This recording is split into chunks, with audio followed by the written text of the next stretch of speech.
नमस्कार। इंडिया और भारत को लेकर बहस छिड़ी है। आज मैं अपने कार्यक्रम में बताने वाला हूं कि क्या ये निपट राजनीतिक बहस है, इसमें कोई दम भी है, क्या अतीत है, क्या मांझी में है भारत और इंडिया को लेकर। प्रधानमंत्री नरेंद्र मोदी ने जो कुछ भी ये शुरू किया है, इसके पीछे की कवायद का क्या मकसद है। हमें अपने अतीत में झांकना चाहिए, क्योंकि संविधान में दर्ज इंडिया डेट इज भारत को बदलकर केवल भारत करने की मांग उठ रही है, बहस हो रही है, सोशल मीडिया पर तूफान आया हुआ है। आइए जानते हैं कि भारत को कितने अलग अलग नामों से जाना जाता रहा है और उसके पीछे की कहानियां क्या क्या हैं। कहानियां बहुत रोचक हैं, दिलचस्प हैं, आपको सुनकर देखकर अच्छा लगेगा। मैं उम्मीद करता हूं कि आप इनको ध्यान से सुनेंगे, क्योंकि मैंने बहुत डिटेल्ड इस पर बात की है, और आप अपनी टिप्पणी भी देंगे, कमेंट भी करेंगे।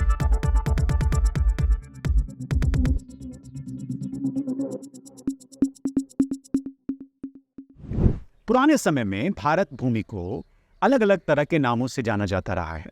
ये नाम जैसे जम्मूद्वीप, भारत खंड, हिमवर्ष, अंजनाव वर्ष, भारतवर्ष, आर्यावर्त, हिंद, हिंदुस्तान और इंडिया। मगर इनमें भारत सबसे ज्यादा लोकमान्य, सबसे ज्यादा प्रचलित और सबसे ज्यादा लिया जाने वाला नाम है। नामकरण को लेकर सबसे ज्यादा धारणाएं और मतभेद भी भारत को लेकर ही हैं। भारत की वैविध्यपूर्ण संस्कृति की तरह ही अलग अलग कालखंडों में, अलग अलग समयों में इसके अलग अलग नाम भी आपको मिलेंगे। अगर आप हिस्ट्री में जाएंगे, इतिहास को खंगालेंगे और जानने समझने की कोशिश करेंगे, इन नामों में कभी भूगोल उभर कर आता है, तो कभी जातीय चेतना उभर कर आती है, और कभी कभी आपको संस्कार भी देखने को मिलते हैं। हिंद, जैसे हिंद नाम लिया जाता है, हिंदुस्तान या इंडिया, ये सब नाम भूगोल से उभरे हैं। और इन नामों के मूल में यूं तो सिंधु नदी प्रमुखता से नजर आती है, मगर सिंधु सिर्फ एक क्षेत्र विशेष नदी भर नहीं है, इसका एक गूढ़ अर्थ है। सिंधु का अर्थ नदी ही नहीं, सिर्फ सागर भी है, और उस रूप में देश के उत्तर पश्चिम क्षेत्र को किसी जमाने में सप्त सिंधु या पंजाब कहा जाता था।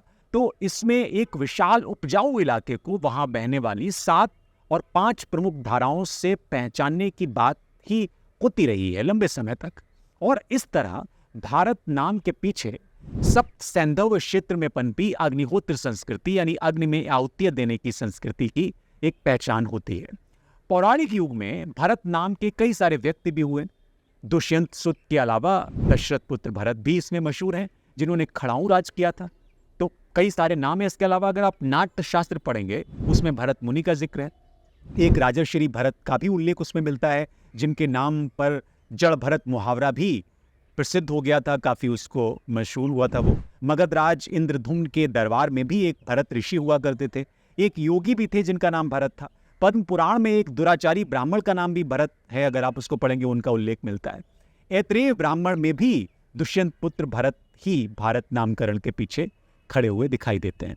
ग्रंथ ये कहता है, ग्रंथ के अनुसार भारत एक चक्रवर्ती सम्राट, यानी चारों दिशाओं की भूमिका अधिग्रहण करके विशाल साम्राज्य का निर्माण करके अश्वमेध यज्ञ करने वाले सम्राट थे, और इसके चलते ही उनके राज्य को भारतवर्ष नाम मिला था। एक ये कहानी भी है। इसी तरह अगर हम मत्स्य पुराण पढ़ेंगे, तो उसमें उल्लेख मिलता है कि मनु को, प्रजा को जन्म देने वाले वर और उसका भरण पोषण करने के कारण भरत कहा गया। जिस खंड पर उसका शासन था, उसका वास था, उसे भारतवर्ष कहा गया था। यह भी एक कहानी है। नामकरण के अगर सूत्र को आप देखें, तो ये जैन परंपरा तक में मिलते हैं।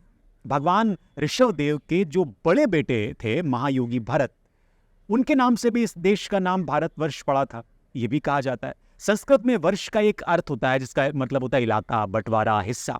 इस तरह का अर्थ संस्कृत में मिलता है। आमतौर पर भारत नाम के पीछे महाभारत के आदि पर्व में आई एक कथा है। महर्षि विश्वामित्र और अप्सरा मेनका की बेटी, जिनका नाम शकुंतला था, और पूर्ववंशी राजा दुष्यंत, इनके बीच गांधर्व विवाह होता है, और इन दोनों के जो पुत्र होता है उसका नाम होता है भरत।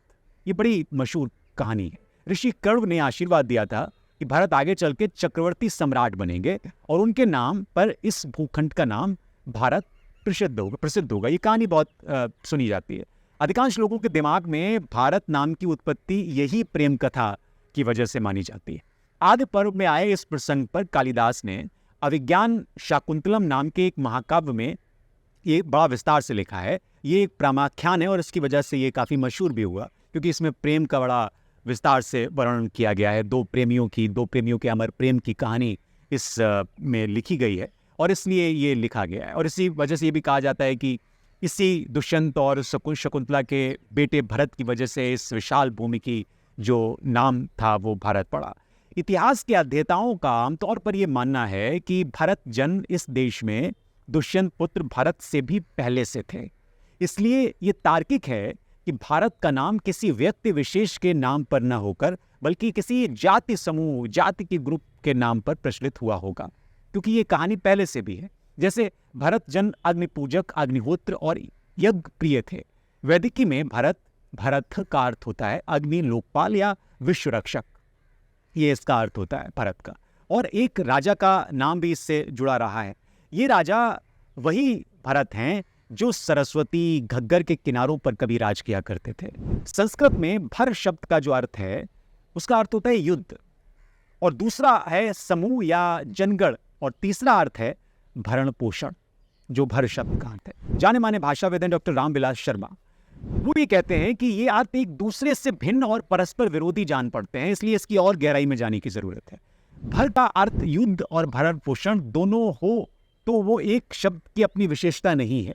भर का मूलार्थ गण यानी जन ही था। गण के समान वो किसी भी जन के लिए प्रयुक्त हो सकता था भर शब्द। साथ ही वो उस गण विशेष का भी सूचक था जो भरत नाम से विख्यात हुआ, उसके चर्चे हुए। दरअसल भरत जनों का वृत्तांत आर्य इतिहास में इतना प्राचीन और दूर से चला आता है कि कभी युद्ध, अग्नि, संघ जैसे आशयों में संबंध भरत का अर्थ सिमट कर महज एक संज्ञा भर रह गया, जिससे कभी दशरथेय भरत को संबंध किया गया और उसके बाद कभी भारत की व्युत्पत्ति के संदर्भ में दुष्यंत पुत्र भरत को याद किया गया। ये अलग अलग तरह की कहानियां गढ़ी गई भारत को लेकर। लेकिन हजारों साल पहले अग्निप्रिय भरत जनों की शुचिता और सदाचार इस तरह बढ़ा चढ़ा था कि लगातार यह कर्म वो करते रहते थे, और इसकी वजह से भरत और अग्नि शब्द एक दूसरे से जुड़ गए, संपृक्त हो गए।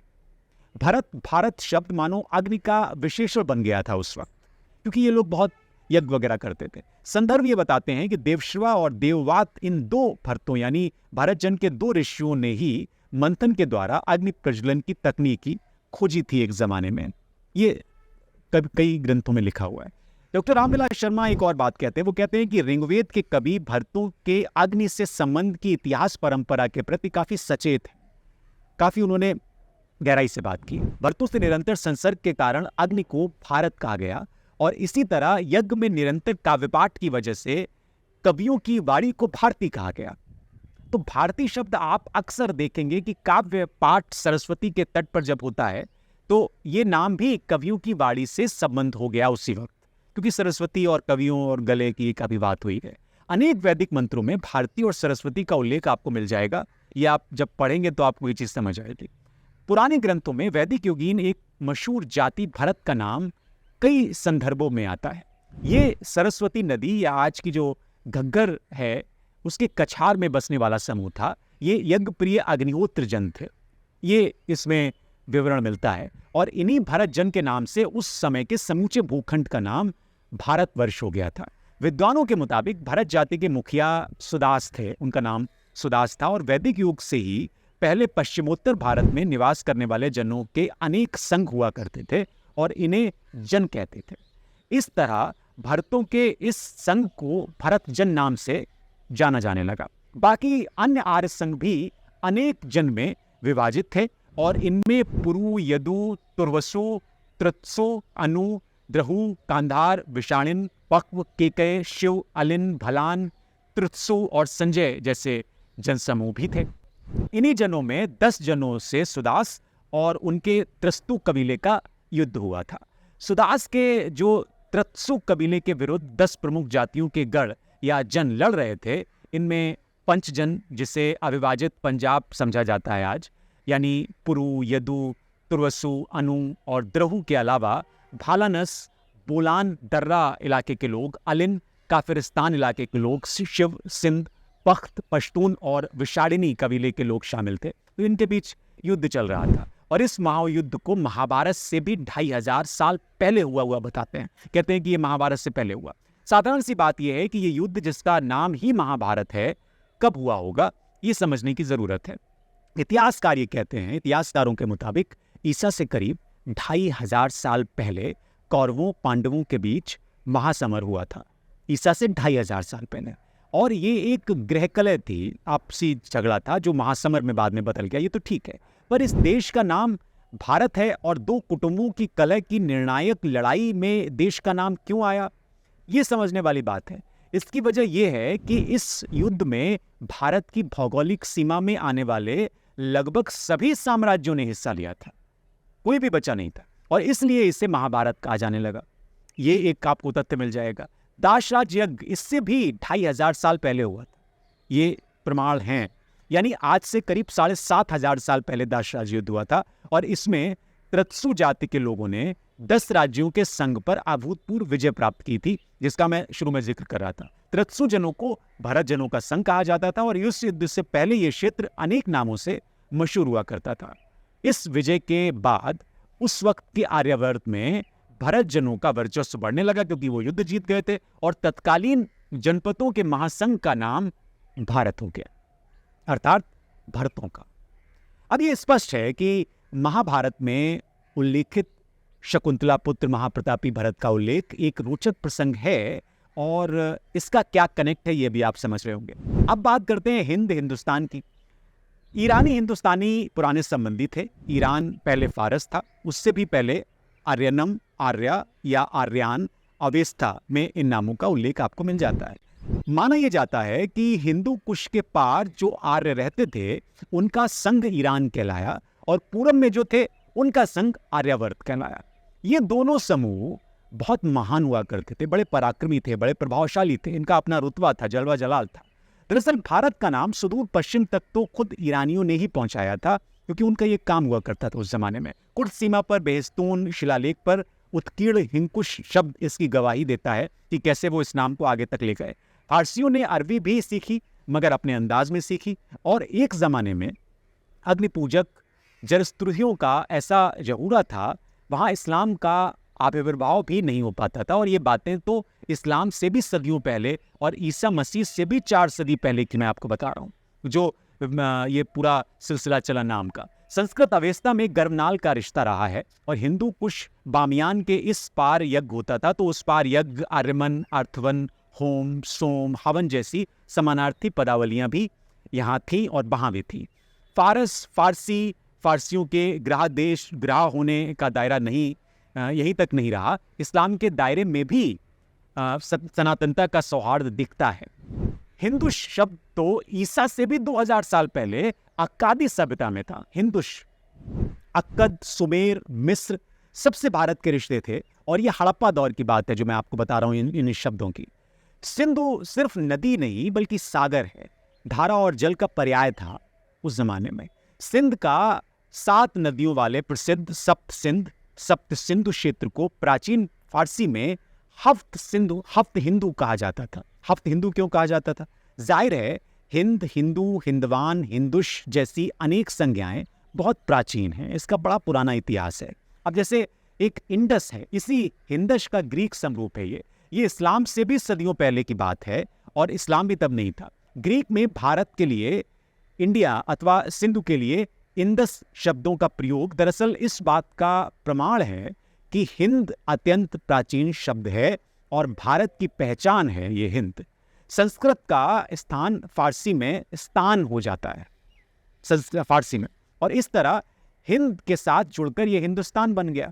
आशय जहाँ हिंदी लोग रहते हैं, हिंदू बसते हैं, वहाँ पर ये भाषाओं का परिवर्तन था। भारत यूरोपीय भाषाओं में हा का रूपांतरण आ हो जाता है, सा का आ नहीं होता, ये आप ध्यान दीजिए।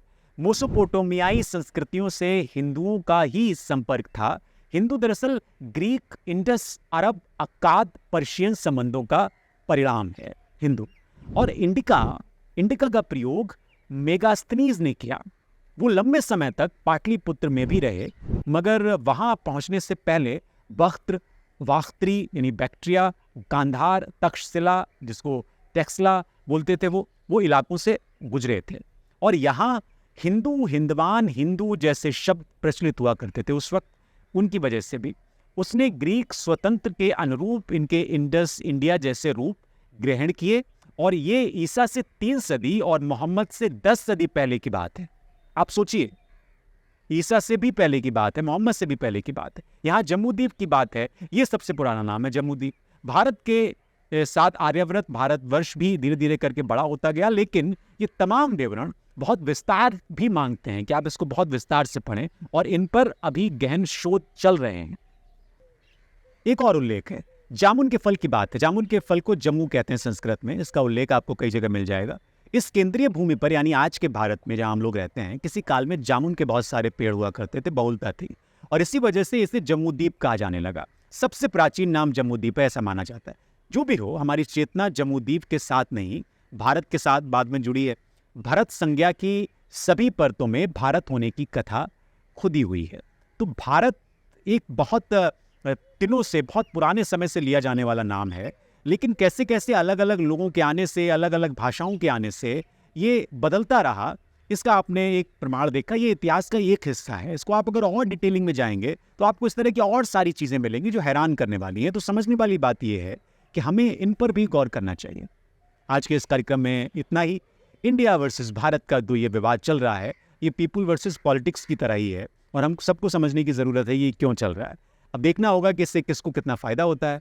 फिलहाल यही कि ये जानकारी जो मिली अलग अलग स्रोतों के आधार पर मैं आपको दे रहा हूँ, जिसमें अलग अलग समाचार एजेंसियों ने जानकारी जुटाई है, कई इतिहासकारों का इसमें उल्लेख है। आप सभी का बहुत शुक्रिया ये कार्यक्रम देखने के लिए। लाइक, शेयर और सब्सक्राइब कीजिए। पसंद कर रहे हैं, कमेंट कीजिए, ज़रूर कीजिए, और बताइए कि आप किस तरह के कंटेंट को देखना चाहते हैं। मुझे इजाज़त दीजिए। बहुत शुक्रिया।